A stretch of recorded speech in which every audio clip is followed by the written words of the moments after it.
Hello every students, তোমরা সবাই কেমন আছো? আশা করি খুব ভালো আছো। কেম কৃষির তরফ থেকে সবাইকে আবার স্বাগতম। আজকে যে টপিকটা নিয়ে আলোচনা করব সেটা হচ্ছে যে ইউনিট সেলের প্যাকিং এফিসিয়েন্সি। অর্থাৎ আমরা পড়ব আজকে ইউনিট সেলের ক্ষেত্রে যে কণার সংখ্যা বের করেছিলাম সরলের ক্ষেত্রে, এফসিসির ক্ষেত্রে বা বিসিসির ক্ষেত্রে, আজকে তাদের ফাঁকার সংখ্যা বের করব। মানে কতগুলো কণা দ্বারা অধিকৃত আছে আর কতগুলো কণা ফাঁকা থাকে, এইটাই কিন্তু আজকে ক্লাস ভিডিও। আজকের ক্লাস ভিডিও কিন্তু খুব ইম্পর্টেন্ট, তাই দেরি না করে আমি কিন্তু ক্লাসটা শুরু করছি। তাহলে আমি দেখছি এখানে বা বলে এলাম এখনই যে আজকে পড়বো আমরা packing efficiency of unit cell, অর্থাৎ একক কোষের যে প্যাকিং দক্ষতা কাকে বলবো আমরা। এখান থেকে আমরা যে একটা কোষের ক্ষেত্রে বা একটা ইউনিট সেলের ক্ষেত্রে সিম্পল বলো বা বিসিসি বডি সেন্টার যাকে বলবো আমরা, বা এফসিসি যাকে আমরা ফেস সেন্টার বলবো, তাদের ক্ষেত্রে কতগুলো কণা থাকে আর কতগুলো কণা কিন্তু থাকে না, অর্থাৎ ফাঁকা স্থান, সেইগুলো কিন্তু আমরা এই প্যাকিং দক্ষতা বা প্যাকিং এফিসিয়েন্সি থেকে আমরা কিন্তু জানতে পারবো। বুঝতে পারছি কি বলছি? তাহলে প্যাকিং অর্থাৎ প্যাকিং এফিসিয়েন্সি বা প্যাকিং দক্ষতা বলতে কি বলে আমরা একটু দেখে নিই। দেখো, আমরা দেখেছিলাম যে সিম্পল ক্ষেত্রে বা এফসিসি বা বডি সেন্টার ক্ষেত্রে কি দেখছিলাম আমরা, দেখছিলাম কণাগুলোকে আমরা একটা ধরে নিয়েছিলাম যে প্রত্যেকটা কর্নারে থাকে, বডি সেন্টার ক্ষেত্রে মিডিলে থাকে একটা, ফেস সেন্টার ক্ষেত্রে 6টা ফেসে কণাগুলো থাকে। আগের ক্লাসে নিশ্চয়ই আমি বলে এসেছি, যারা আগের ক্লাস ভিডিও দেখোনি প্লিজ তোমরা ভিডিও ডেসক্রিপশনে কিন্তু লিঙ্কটা পেয়ে যাবে, তো আগের ভিডিও দেখে এসে এই ভিডিওটা কিন্তু দেখো। বুঝতে পারলাম কি বলছি? দেখো, প্যাকিং এফিসিয়েন্সি বা প্যাকিং দক্ষতা বলতে তাকেই বলবো না কোনো একটা একক কোষের মোট আয়তনের যত ভগ্নাংশ উক্ত কণা বা কণা দ্বারা অধিকৃত থাকে তাকে ওই কোষের আমরা কি বলবো, প্যাকিং দক্ষতা বলবো। বুঝতে পারলাম কি বলছি? এই যে আমরা সিম্পলের ক্ষেত্রে বলছিলাম যে 8টা কর্নারে 8টা কিন্তু কণাকে আমরা অবজার্ভ করছিলাম বা ধরে নিয়েছিলাম। তাহলে বলছি আমি এইরকম যে কোন একটা ইউনিট সেলের ক্ষেত্রে তার যে আয়তন থাকে ওই আয়তনের যত ভগ্নাংশ কণা বা কণাগুলো দ্বারা অধিকৃত থাকে দিয়ে সাজানো থাকে পরপর, তাকেই আমরা কি করব, ওই কোষের প্যাকিং দক্ষতা বা প্যাকিং এফিসিয়েন্সি। বলতে পারলাম কি বলছি? তাহলে কোন একক কোষের মোট আয়তনের যত ভগ্নাংশ উক্ত কণা বা কণাগুলো দ্বারা অধিকৃত থাকে তাকে ওই কোষের আমরা কি বলবো, প্যাকিং এফিসিয়েন্সি বা প্যাকিং দক্ষতা বলবো। দেখো যেটা বললাম, দেখো কোন একক কোষের মোট আয়তনের যত ভগ্নাংশ উক্ত কোষের কণা বা কণাগুলো দ্বারা অধিকৃত থাকে তাকে ওই কোষের কি বলবো আমরা, না প্যাকিং দক্ষতা বলবো। দেখো আমি তোমাদের নরমালি একটা বলেছিলাম আমি যে এই যে মোট আয়তন, ধরো আমি এই একটা ইউনিট সেল ভাবলাম একটা, ওকে, বা একটা ঘন আকার একটা কোষ ধরলাম। ধরো ভাবো এই কোষের মধ্যে আমি টোটাল 3 3 6 9, দেখো আমি টোটাল 9টা কিন্তু কণা রেখেছি। তাহলে এই কোষের মধ্যে টোটাল 9টা কণা মিলে যে কোষটা তৈরি করছে, অর্থাৎ 9টা কণা কিন্তু মিলে এই একটা কিউবিক স্ট্রাকচার তৈরি করছে। তাহলে ওই কোষের ক্ষেত্রে কি বলবো কি আমরা, না প্যাকিং দক্ষতা বলবো। সবসময় দেখবে যে কণাগুলো কিন্তু পুরোপুরি সলিড যে থাকে বা সলিড অবস্থায় আমরা জানি যে কণাগুলো কিন্তু খুব কাছাকাছি থাকে, কিন্তু আমরা প্যাকিং দক্ষতা বা প্যাকিং এফিসিয়েন্সির ক্ষেত্রে ভাববো আমরা কিন্তু কিছু কিছু স্থান কিন্তু ফাঁকা অবস্থায় থাকে। তো আজকে কিন্তু এই ফাঁকা স্থানের সংখ্যা বা কতগুলো কণা অধিকৃত থাকে এফসিসির ক্ষেত্রে বা বিসিসির ক্ষেত্রে বা ফেস সেন্টারের ক্ষেত্রে আজকে কিন্তু আমরা বের করব। তো প্যাকিং দক্ষতা বোঝাতে পারলাম কি বলছি? তাহলে এই যে 9টা কণা মিলে, এটা 9টা কণা মিলে যে কোষটা তৈরি হচ্ছে বা যে একক কোষটা তৈরি হচ্ছে তাকেই আমরা কি বলবো, না প্যাকিং দক্ষতা বা প্যাকিং এফিসিয়েন্সি বলবো। বুঝতে পারলাম কি বলছি? তাহলে এই রকম, অর্থাৎ কোন একক কোষের মোট আয়তন, ধরো এই যে আয়তনটা, এই মোট আয়তনের যতগুলো কণা দ্বারা অধিকৃত থাকে তাকে ওই একক কোষের আমরা কি বলবো, প্যাকিং এফিসিয়েন্সি বা প্যাকিং দক্ষতা বলবো। বুঝতে পারলাম নিশ্চয়ই, হ্যাঁ কি না? ক্লিয়ার?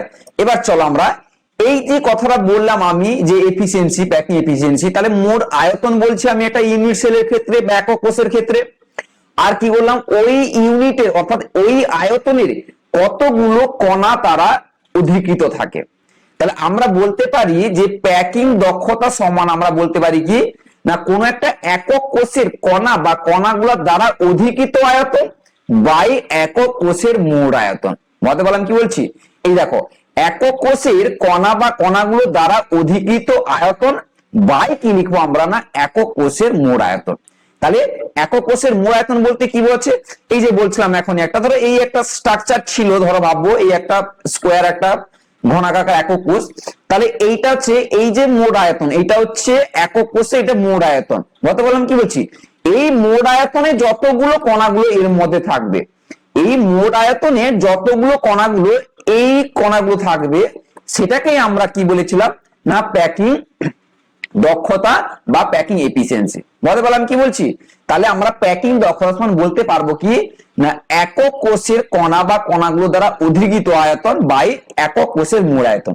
তাহলে এইটা মোট আয়তন, আর এর মধ্যে কণাগুলো কিন্তু অধিকৃত আছে, তাকে আমরা কি বলবো, প্যাকিং দক্ষতা বা প্যাকিং এফিসিয়েন্সি বলবো। বলতে পারলাম নিশ্চয়ই, হ্যাঁ কি না। আমরা এই সিম্পল ক্ষেত্রে বা এফসিসির ক্ষেত্রে বা বিসিসির ক্ষেত্রে, বডি সেন্টার ক্ষেত্রে, প্রত্যেকের ক্ষেত্রে যখন কতগুলো কণা অধিকৃত আছে বা কতগুলো স্থান ফাঁকা আছে, সেগুলো বার করার জন্য আমরা আগের ক্লাসে দেখেছিলাম যে কণার সংখ্যা বের করেছিলাম। সেক্ষেত্রে বলেছিলাম যে আমরা কণাগুলোকে একটা সমপরিমাণ গোলক আকারে ধরে নিব। আমরা কণাগুলোকে কি বলবো, আমরা সমপরিমাণ একটা গোলক ধরবো। আমরা কি বললাম বুঝতে পেরেছো তো, সমপরিমাণ একটা গোলক ধরবো আমরা। এই গোলক গুলো কি হচ্ছে না, পরপর পরপর কিন্তু সাজানো থাকবে। সে সিম্পলের ক্ষেত্রে আমরা বলেছিলাম কি, আর বডি সেন্টারের ক্ষেত্রে আর এফসিসির ক্ষেত্রে প্রত্যেকটা আমরা কিন্তু জেনে এসেছি ক্লাসে, আর একবার বলে দিব। সেখান থেকে আমরা কিন্তু এই প্যাকিং এফিসিয়েন্সি বা প্যাকিং দক্ষতা আমরা মানগুলো বের করে নিতে পারবো। বলতে পারলাম কি বলছি, দেখো ফার্স্ট আমরা পড়বো কি না, সরল ঘনাকার একক কোষের প্যাকিং দক্ষতা পড়বো আমরা। সরল ঘনাকার কোষের প্যাকিং দক্ষতা। আমি সরল ঘনকার একই মানে ওই সরল বা সিম্পলের ক্ষেত্রে যে ইউনিট সেলের ক্ষেত্রে আমরা বলেছিলাম আগের ক্লাসে, যারা এখনো আগের ক্লাসটা দেখোনি প্লিজ তোমরা ভিডিও ডেসক্রিপশনে চলে যাও, ওখানে কিন্তু লিংক দেওয়া আছে। দেখো আমি বলেছিলাম যে সিম্পল বা সরলের ক্ষেত্রে যে কিউবিক স্ট্রাকচার হবে, তার যে 8টা অর্থাৎ উপরের 4টা নিচের 4টা যে কর্ণ থাকে, যে কর্ণগুলো থাকে ওই কর্ণের যে কর্ণগুলো থাকে ওই কর্ণের একটা করে আমরা কণাগুলো আছে বলে অবজার্ভ করব। দেখতে পাচ্ছ এখানে একটা আমি অবজার্ভ করেছি, এগুলো কিন্তু আমি আগের ক্লাসে বলে এসেছিলাম, নিশ্চয়ই তোমরা বুঝতে পেরেছো। তো এইরকম সিম্পলের ক্ষেত্রে আমরা বলেছিলাম 8টা কর্নার কিন্তু থাকবে। এখানে একটা 3 ডাইমেনশনাল ভাবে স্ট্রাকচার দিয়েছি, বুঝতে পারছো। তো এদের ক্ষেত্রে কণার সংখ্যা আমরা বের করেছিলাম এরকম 8টা, যদি নিচে 4টা উপরে 4টা বসিয়ে দিই তাহলে 8টার জন্য 1-এর 8, আর 8টা কর্নারের জন্য 8টার জন্য আমরা 8 লিখবো ইকুয়াল টু 1। অর্থাৎ আমরা বলতে পারি এখানে সিম্পল বা সরল ঘনাকার একক কোষের ক্ষেত্রে যে কণার সংখ্যা পেয়েছিলাম কত না, আমরা 1 পেয়েছিলাম। কি বললাম বুঝতে পারছো তো। তো আজকে এখানে প্যাকিং এফিসিয়েন্সি বা প্যাকিং দক্ষতা আমরা বের করে নিব, বুঝতে পারলে। তাহলে সিম্পলের ক্ষেত্রে কিন্তু 8টা কর্নারে 8টা কিন্তু অ্যাটম থাকবে। চলো দেখতে পাচ্ছ এই 8টা কণা, দেখো আমি 8টা কিন্তু এখানে কণাগুলো আমি ধরে রেখেছি বা অবজার্ভ করেছি। আমি বলেছি যে যে কণাগুলো কিন্তু পুরোপুরি লেগে থাকবে, মানে একটা কণা এইভাবে থাকলে অপর কণা কিন্তু এইভাবে থাকবে। বলতে পারলাম কি বলছি, এইভাবে কিন্তু পরস্পরের সাথে লেগে থাকবে। তাহলে এই ধরো মিডিল একটা পয়েন্ট এরকম একটা লেগে থাকবে, ঠিক আছে। তো এরকম সমপরিমাণ গোলক ধরবো আমরা প্রত্যেকটা কণায়। ভাবো এরকম একটা আছে আর এরকম একটা আছে, এরকম প্রত্যেকটা কণা যেন পরস্পরের সাথে লেগে থাকে। কি বললাম বুঝতে পেরেছো তো। তো আমরা জানি নরমালি যে এই যে কিউবিক ইউনিট সেলের ক্ষেত্রে এর বাহুর দৈর্ঘ্য আমি ধরে নিব কত না a। তাহলে আমরা বলবো যে বাহুর দৈর্ঘ্য কত বলবো আমরা a। এবং এই যে কণাগুলো অবজার্ভ করেছিলাম, এই যে গোল বা সমপরিমাণ গোলক বলেছিলাম, তার আমরা ব্যাসার্ধ ধরবো। তাহলে কণার আমরা লিখবো যে কণার ব্যাসার্ধ কত ধরবো আমরা r। বুঝতে পারছো, মানে এই যে বৃত্তটা ধরেছি বা এই যে গোলক ধরেছি আমি, কণা গোলক, এখান থেকে এইটুকু, অর্থাৎ এইটুকু ডিস্টেন্স কত ধরবো আমরা, আর ধরবো আমরা। বলতে পারলাম কি বলছি, হ্যাঁ কি না? ক্লিয়ার? তাহলে আমি একটু বড় করে এঁকে দিচ্ছি যাতে তোমরা বুঝতে পারো। ধরো এই একটা কণা আছে, ঠিক আছে? তাহলে এই কণার যে এইটুকু ডিস্টেন্সটা, এইটাকে আমরা কি ধরবো না, আর ধরবো আমরা। বলতে পারলাম কি বলছি, সেটা হচ্ছে কণার ব্যাসার্ধ। তাহলে আমরা বাহুর দৈর্ঘ্য গুলো, যেহেতু প্রত্যেকটা বাহু আমরা কিউবিক স্ট্রাকচারের ক্ষেত্রে জানি যে প্রত্যেকটা বাহু সমান, তার মানে আমি বাহুর দৈর্ঘ্য কত ধরে নিয়েছি, এ ধরে নিয়েছি। আর কণার ব্যাসার্ধ, যে কণাগুলো আছে পরস্পর কণাগুলো কিন্তু এইভাবে লেগে থাকবে, এই কণাগুলোর আমি ব্যাসার্ধ ধরলাম কত না, আর ধরলাম। বলতে পারলাম কি বলছি? এবার দেখো যে কণাগুলির ব্যাসার্ধ আর ধরেছি। তাহলে দেখো এখানে যে বাহু, মানে একটা কণা, একটা এই কণার যে বাহু ছিল কত ছিল, এ ছিল। তাহলে কণাগুলির ব্যাসার্ধ যদি আর হয়, তাহলে বাহুর দৈর্ঘ্য কত হবে? তাহলে বাহুর দৈর্ঘ্য এ সমান আমরা কি লিখবো, দেখো এইটুকু হচ্ছে আর, আর এইটুকু কত হবে আর, তাহলে আর আর টু আর হবে। তাহলে এ ইকুয়াল টু টু আর লিখবো আমরা। বলতে পারলাম কি বলছি? তাহলে এখান থেকে লিখবো A equal to two R পেলাম। আবার এখান থেকে লিখবো R equal to A by two. তাহলে এখান থেকে ম্যাথ দিয়ে দেয় তোমাদের যে সরল ঘনাকার একক কোষের ক্ষেত্রে তার ব্যাসার্ধ পরিমাপ কত। তাহলে ব্যাসার্ধের পরিমাপ কি হবে, R equal to A by two. এখানে এ হচ্ছে বাহুর দৈর্ঘ্য, তোমাকে কোশ্চেনে এর মান যদি দিয়ে দেয় তাহলে নিশ্চয়ই এর মান বসিয়ে দিবে, দিয়ে সেখান থেকে আর এর মান বের করে নিতে পারবে। বলতে পারলাম কি বলছি?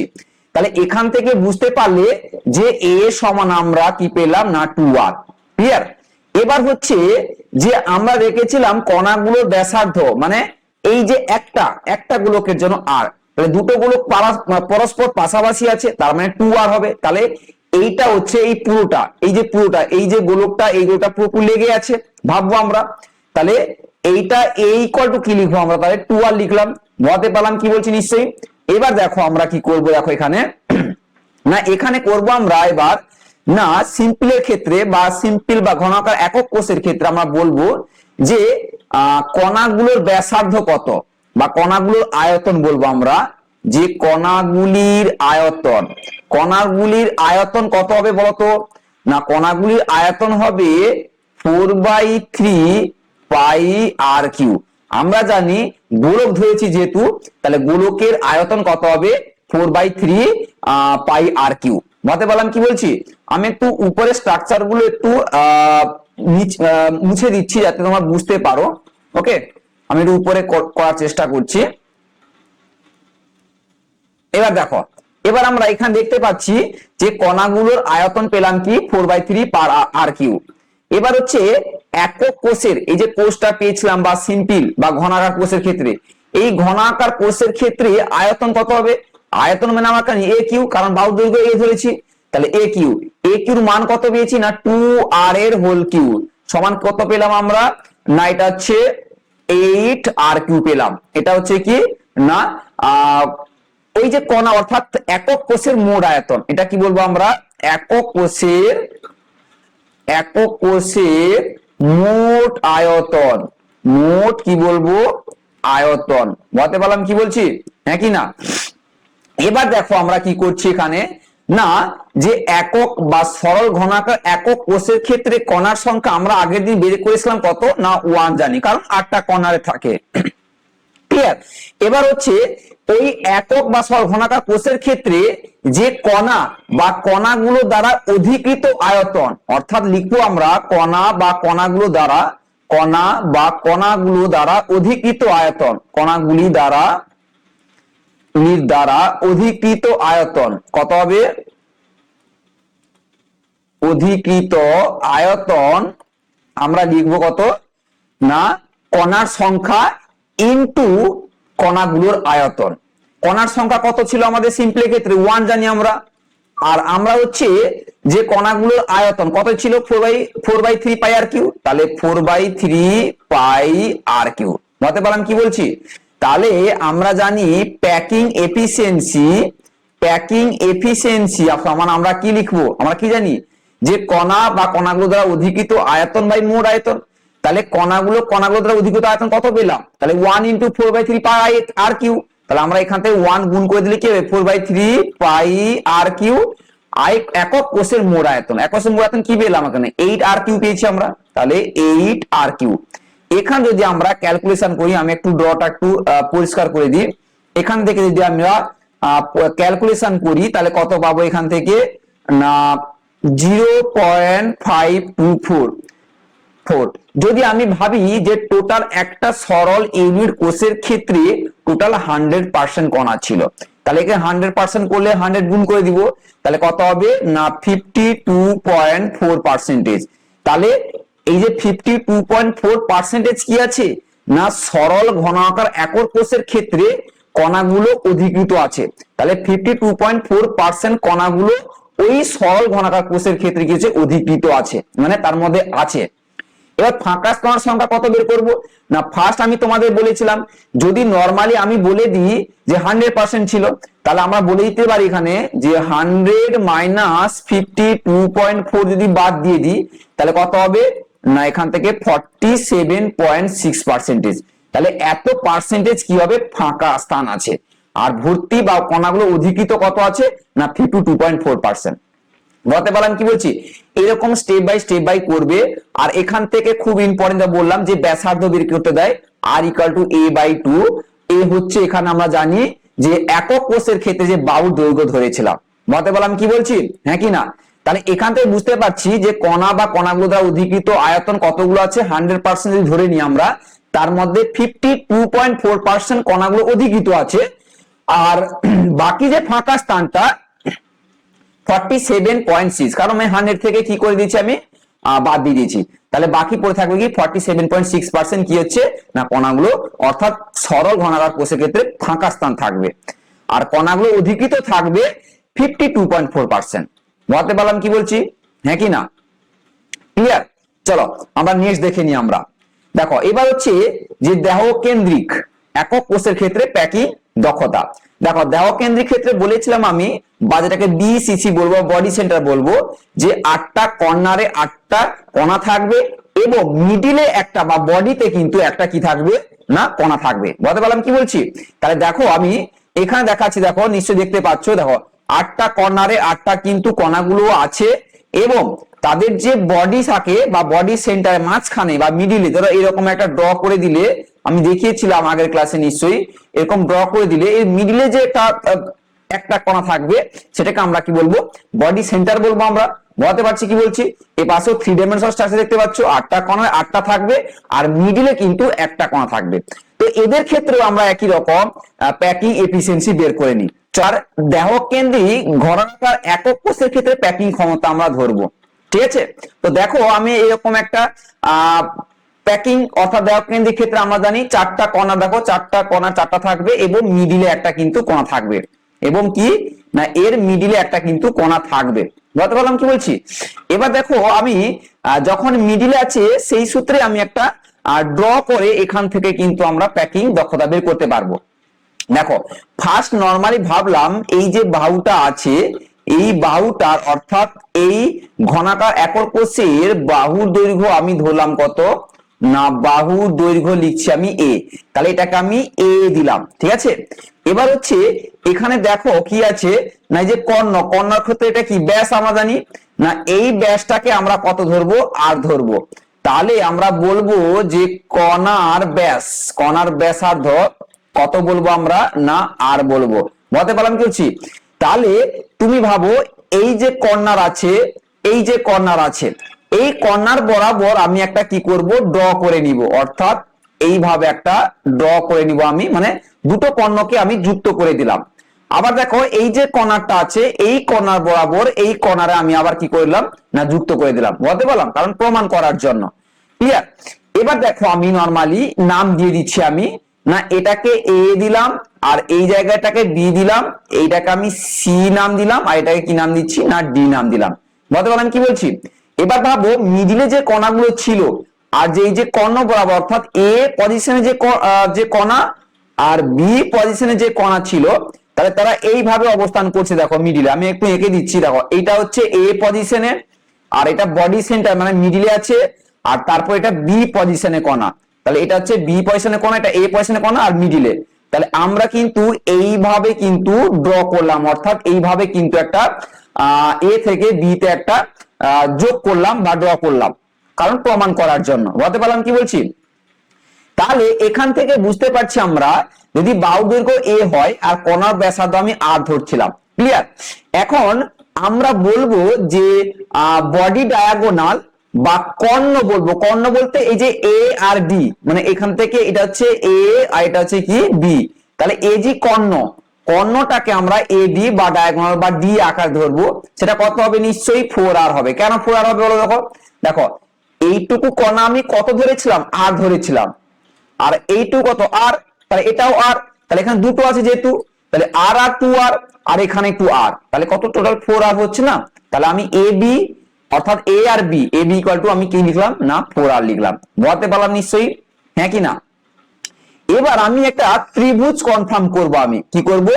একটা ত্রিভুজকে আমি অবজার্ভ করব। আমি দেখো আমি লিখলাম যে ত্রিভুজ B C D, B C D, এই বি সি ডি তে এই ত্রিভুজ একটা কি বলবো আমরা? সমকোণী ত্রিভুজ। সমকোণী বলবো আমরা ত্রিভুজ। দেখো এই এই যে ত্রিভুজটা, এই যে ত্রিভুজটা দেখতে পাচ্ছ নিশ্চয়ই, এটা কি বলবো? ত্রিভুজ বলবো আমরা। এই ত্রিভুজে আমরা বিসি বের করব, মানে অতিভুজ বলবো যাকে। তাহলে অতিভুজ সমান আমরা কি লিখবো? সি ডি স্কোয়ার, অর্থাৎ C D square plus B D square. দেখো প্রত্যেকটা বাহু কিউবিকের ক্ষেত্রে তার যে বাহুর সংখ্যা আমরা এ ধরেছিলাম, তাহলে কিউবিকের ক্ষেত্রে প্রত্যেকটা বাহু সমান। তাহলে আমরা কি লিখবো? তাহলে এটা যদি এ হয় এটাও এ হবে।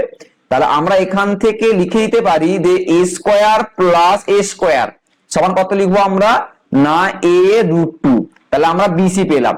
আবার আমরা লিখতে পারি যে ত্রিভুজ এ বি সি বা এসিডি বা এসিবি, এসিবি বলতে পারি বা এসিবি, এই ত্রিভুজ এটাও কিন্তু একটা সমকোণী, সমকোণী ত্রিভুজ ভাববো আমরা।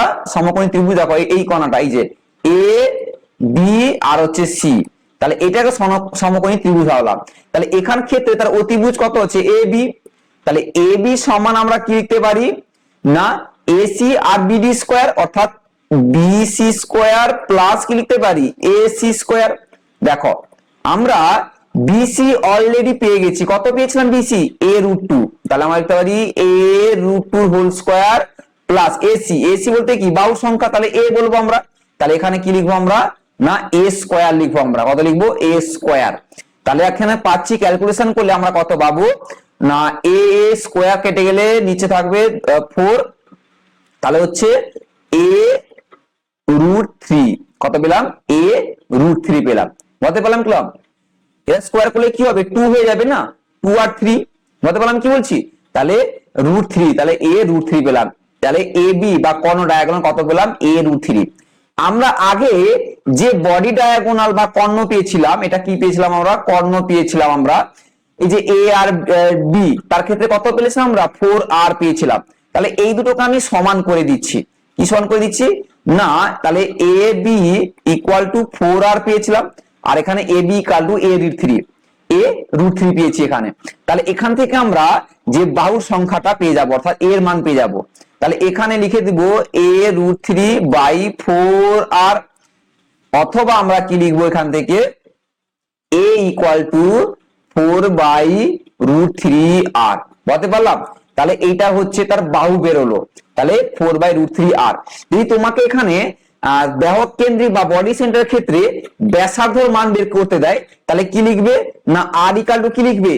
a√3/4, অর্থাৎ √3 4 ইন্টু এ লিখবে। তাহলে এখান থেকে আমরা কিন্তু ব্যাসার্ধের মান যদি বের করতে দেয়, তাহলে এখান থেকেও বের করা যাবে, এখান থেকে বের করতে পারবে তোমরা। কি বললাম বুঝতে পেরেছো তো? হ্যাঁ কি না? তাহলে এখান থেকে যদি ব্যাসার্ধ মান বের করতে দেয় কি বলবো? তাহলে 4r এ রুট থ্রি, তাহলে এখানে আর ইকুয়াল টু আমরা কি লিখবো? এ রুট থ্রি বাই 4 হয়ে যাবে। তাহলে এখান থেকে ব্যাসার্ধ মান বের করতে হবে, যেমন সিম্পলের ক্ষেত্রে দেখেছিলাম a/2 ছিল, আর এখানে বডি সেন্টার ক্ষেত্রে ব্যাসার্ধ মান কত হবে? এ রুট থ্রি বাই 4। বুঝতে পারলাম? তাহলে এর মান আমরা পেয়ে গেলাম। এবার আমি একটু উপর দিকে একটু জাস্ট ক্লিয়ার করছি, নাহলে আমি বোঝাতে পারবো না। যে বাহুর দৈর্ঘ্যগুলো ধরেছিলাম সেগুলো একটু আমি ক্যান্সেল করে দিচ্ছি। তোমরা নিশ্চয়ই দেখতে পাচ্ছ বা দেখে কিন্তু নিশ্চয়ই বুঝতে পারছো। তো প্লিজ কমেন্ট বক্সে কিন্তু কমেন্ট করো যে তোমরা বুঝতে পারছো কিনা। এবার দেখো আমি কি করলাম, এবার দেখো আমরা তাহলে পেলাম কি এ। আমরা জানি যে বডি সেন্টার ক্ষেত্রে কণার সংখ্যা কত ছিল, 2। আমরা দেখে এসেছিলাম 8টা কণারের জন্য 1, আর মিডিলে বডি সেন্টারের জন্য একটা ছিল 1 1 2, অর্থাৎ কণার সংখ্যা 2 ছিল। এখন বলবো যে কণাগুলোর আয়তন কত হবে। কণার আয়তন কত হবে? কণার আয়তন আমরা জানি, কণার আয়তন বলতে গোলক ধরেছি, গোলকের আয়তন কি হবে 4/3 পাই আর কিউ আমরা জানি। তাহলে আমরা বলবো এখানে যে দেওকেন্দ্রিক ঘনকের একক কোষের ক্ষেত্রে কণা বা কণাগুলো দ্বারা অধিকৃত আয়তন কত হবে না কণার সংখ্যা ইনটু কণার আয়তন। তাহলে কণার সংখ্যা কত ছিল 2 ছিল, আর কণাগুলো আয়তন কত ছিল 4/3 পাই আর কিউ ছিল। তাহলে এটা কি হলো কণা বা কণাগুলোর দ্বারা অধিকৃত আয়তন। আমরা আয়তন বের করে নিই। আয়তন সমান আমরা কি জানি বলতো, কণাগুলো একক কোষের আয়তন, আয়তন কত এ কিউ। এ কিউ সমান কত লিখবো আমরা 4/3 আর এর হোল কিউ লিখবো আমরা। এই যে মানটা পেয়েছিলাম এ কিউ জায়গায় বসিয়ে দিব। তাহলে এটা পেলাম আমরা কি কণা বা কণাগুলো দ্বারা অধিকৃত আয়তন, আর এটা একক কোষের মোট আয়তন অর্থাৎ এ কিউ পেলাম আমরা। বুঝতে পারলাম কি বলছি। এবার আমরা কি জানি যে প্যাকিং এফিসিয়েন্সি, আমি একটু ক্লিয়ার করে দিচ্ছি নাহলে লেখার জায়গা হচ্ছে না এখানে। তাহলে এখানে দেখতে পাবো যে প্যাকিং এফিসিয়েন্সি, তোমরা ভিডিওটা 2-3 বার করে দেখো বা পরপর স্টেপ বাই স্টেপ আমি কিভাবে করছি তোমরা কিন্তু খাতায় এইভাবে কিন্তু টুকে নিতে পারো। বুঝতে পারলাম কি বলছি। এবার দেখো আমি তাহলে প্যাকিং এফিসিয়েন্সি সমান আমরা বলবো কি না কণা বা কণাগুলোর দ্বারা অধিকৃত আয়তন বাই কি লিখবো না একক কোষের মোট আয়তন। একক কোষের মোট আয়তন এ কিউ পেয়েছি, আর কণা বা কণাগুলো দ্বারা অধিকৃত আয়তন পেয়ে গেছি। তাহলে মানগুলো বসিয়ে দিই আমরা। তাহলে এখানে 2 × 4/3 পাই আর কিউ, আর এখানে পেয়েছি কি 4/√3 আর এর হোল কিউ পেয়েছি। কি বললাম বুঝতে পেরেছি তো। তাহলে এখান থেকে যদি আমরা ক্যালকুলেশন করি কত পাবো এখান থেকে না 0.68, অর্থাৎ ভাববো টোটাল যদি 100% থাকে কণাগুলো তাহলে পার্সেন্টেজ বের করে কত হবে না 68%। বলতে পারলাম। তাহলে টোটাল 100% এর মধ্যে টোটাল কত আছে না 68% কি আছে কণাগুলো অধিকৃত আছে দেওকেন্দ্রিক ঘনাকার একক কোষের ক্ষেত্রে। তাহলে বাকি ফাঁকা স্থান কত আছে ভাববো আমরা না টোটাল আমরা ভাবো 100 হয়েছিলাম, তাহলে 100 - 68 বাদ দিয়ে দিব। তাহলে কত হবে এখান থেকে না 32%, অর্থাৎ এত পার্সেন্টেজ ফাঁকা আছে, 32% ফাঁকা আছে। আর কণা বা কণাগুলো দ্বারা অধিকৃত আছে কত না এখানে আছে 68%। বলতে পারলাম কি বললাম পুরো স্টেপ বাই স্টেপ তোমাদের বোঝালাম, নিশ্চয়ই বুঝতে পেরেছো দেওকেন্দ্রিক ঘনাকার একক কোষের ক্ষেত্রে প্যাকিং ক্ষমতাটা। ক্লিয়ার হ্যাঁ কি না। চলো এবার আমরা দেখে নিই যে লাস্ট একটা ছিল পৃষ্ঠকেন্দ্রিক ক্ষেত্রে বা পৃষ্ঠকেন্দ্রিক ঘনাকার একক কোষের ক্ষেত্রে কিভাবে কোন সময় বের করব। আমরা বলেছিলাম পৃষ্ঠকেন্দ্রিক ক্ষেত্রে বলেছিলাম যে একটা কিউবিক বা ঘনাকার একক কোষের ক্ষেত্রে তার 6টা ফেস থাকে, অর্থাৎ 6টা ফেসে একটা একটা করে কণা থাকবে, আর প্রত্যেকটা যে কর্ণ থাকে কর্ণরে একটা একটা কণা থাকবে। দেখো নিশ্চয়ই দেখতে পাচ্ছ এই স্ট্রাকচার গুলো আমি আগের ক্লাস ভিডিওতে তোমাদের বলেছিলাম, নিশ্চয়ই তোমরা বুঝতে পেরেছো। এবং 6টা ফেসে আছে।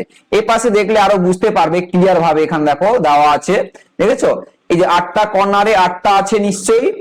এবং এই যে 6টা ফেস, এই ফেসে একটা আছে, তার বিপরীতে একটা ফেস আছে, এই ফেস থাকলে তার বিপরীত দিকে একটা ফেস আছে, এই সামনে ফেস থাকলে তার বিপরীতের ফেস আছে। অর্থাৎ 6টা ফেসে কিন্তু 6টা কণা থাকবে এবং 8টা কণা থাকবে। এদের ক্ষেত্রে কণার সংখ্যা আমরা বলেছিলাম কত 4, কারণ কি 8টা কণার জন্য পেয়েছিলাম 1, আর এখানে 6টা ফেসের জন্য আমরা পেয়েছিলাম 3 পেয়েছিলাম, তাহলে 4। তাই টোটাল কণার সংখ্যা এখানে কত ছিল আমরা বের করেছিলাম 4। যারা এই ক্লাসটা দেখোনি ভিডিও ডেসক্রিপশনে আছে, সেখানে প্লিজ তোমরা দেখে নাও। চলো আমরা এই পৃষ্ঠকেন্দ্রিক ঘনাকার একক কোষের ক্ষেত্রে প্যাকিং দক্ষতা কিভাবে বের করবো আমরা দেখে নিই।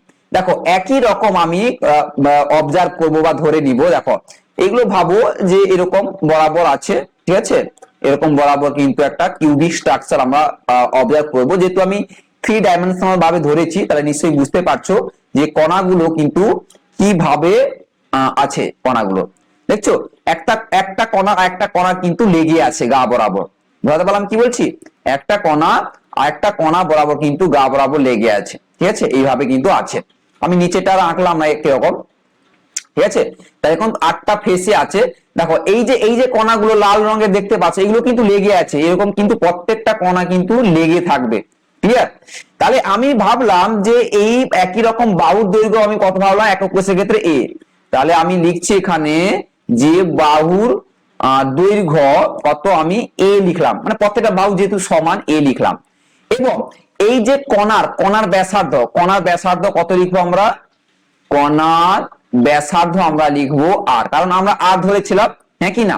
তাহলে এইটুকু হচ্ছে আর, এটা হচ্ছে আর।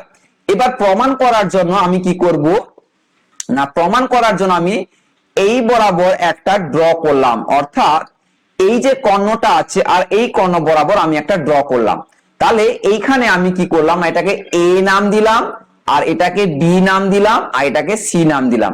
তাহলে এ বি একটা আমি কর্ণ বা বডি ডায়াগোনাল আমি আঁকলাম, বলতে পারলাম কি বলছি। তাহলে এই যে এ বি বরাবর তুমি নিচে দেখতে পাচ্ছ, দেখো এইটা হচ্ছে এ, এইটা হচ্ছে মিডিল অর্থাৎ ফেসে যেটা আছে, আর এইটা হচ্ছে বি পজিশনে আছে। তাহলে নিচে দেখতে পাচ্ছ এরকম একটা লম্ব আমি এঁকেছি যেখানে এ থেকে বি বরাবর। তাহলে দেখো এইটা আর, আমি একটু কালার চেঞ্জ করে দেখাচ্ছি বুঝতে পারবে। তাহলে এইটা আর, এটা আর আর আর প্লাস কত যে 2r, আর এখানে আর 4r। তাহলে আমরা লিখতে পারি এখানে যে বডি বা কর্ণ এ বি, এ বিটা কত লিখবো, ডি, ডি ইকুয়াল টু কত লিখবো, 4r লিখবো নিশ্চয়ই, হ্যাঁ কি না। এখন ত্রিভুজ ধরবো এ বি সি, যে একটা সমকোণী ত্রিভুজ, সমকোণী কি ভাববো আমরা, ত্রিভুজ ভাববো আমরা, বুঝতে পারছি কি বলছি। দেখো এই যে এ, এটা হচ্ছে বি, আর এটা হচ্ছে কি সি, তাহলে সমত্রিভুজ বলছি। তাহলে এখান থেকে আমি এ বিটা বের করছি, মানে অতিভুজ এ বি, অতিভুজ। তাহলে অতিভুজ এ বি সমান আমরা কি লিখবো না, লিখবো আমরা বিসি স্কোয়ার প্লাস কি লিখবো এ সি স্কোয়ার। তাহলে এখান থেকে লিখতে পারি, দেখো এটা যদি একটা বাহু এ হয় তাহলে এটাও নিশ্চয়ই এ হবে, কারণ বাহুর সংখ্যা সমান। তাহলে এ স্কোয়ার প্লাস এ স্কোয়ার সমান কত পাবো আমরা, না এখান থেকে পাবো আমরা 2 রুট না এ রুট 2 হবে, সরি এ রুট 2 হবে, ওকে। হ্যাঁ এ রুট 2 হচ্ছে, বলতে পারলাম কি বললাম। তাহলে এ বি কত বললাম, এ রুট 2। আমরা এ বি বা কর্ণ ক্ষেত্রে পেয়েছিলাম, এ বির ক্ষেত্রে কত পেয়েছিলাম আমরা, ডায়াগোনাল ক্ষেত্রে, কর্ণর ক্ষেত্রে না 4r পেয়েছিলাম। এবার এই এ বি জায়গায় মানটা বসিয়ে দিব এখানে। তাহলে এখানে আমরা যদি এ বি ইকুয়াল টু 4r পাই, তাহলে এ বি জায়গায় কত পেলাম, এ রুট 2। তাহলে এ রুট 2 ইকুয়াল টু কত লিখবো, 4r। তাহলে এখান থেকে বাহুটা বের করে নি, কত হবে 4r বাই রুট 2। তাহলে এখানে কাটাকাটি করলে আমরা পাবো 2 রুট 2 বাই কত পাবো, আর পাবো। তাহলে এ ইকুয়াল টু কি পেলাম না 2 রুট 2 বাই আর। এখান থেকে তোমাকে একই রকম যে বডি সেন্টার বা ফেস সেন্টারকে দেখে এসেছিলাম যে ব্যাসার্ধ কিভাবে বের করা হয়, বা এই ক্ষেত্রে ব্যাসার্ধ কি হবে। তাহলে আর ইকুয়াল টু কি লিখবো, এ বাই 2 রুট 2, হ্যাঁ কি না। তাহলে লিখতে পারি R equal to A by 2 root 2, হ্যাঁ কি না। তাই এটা ব্যাসার্ধ থেকে কিন্তু ম্যাথ দেয় তোমাদের, কিন্তু ম্যাথ গুলো আমি ক্লাস করাবো অবশ্যই। তো ব্যাসার্ধ বের করতে দিলে এইভাবে বের করবে, তো R equal to A by root 2, হ্যাঁ কি না।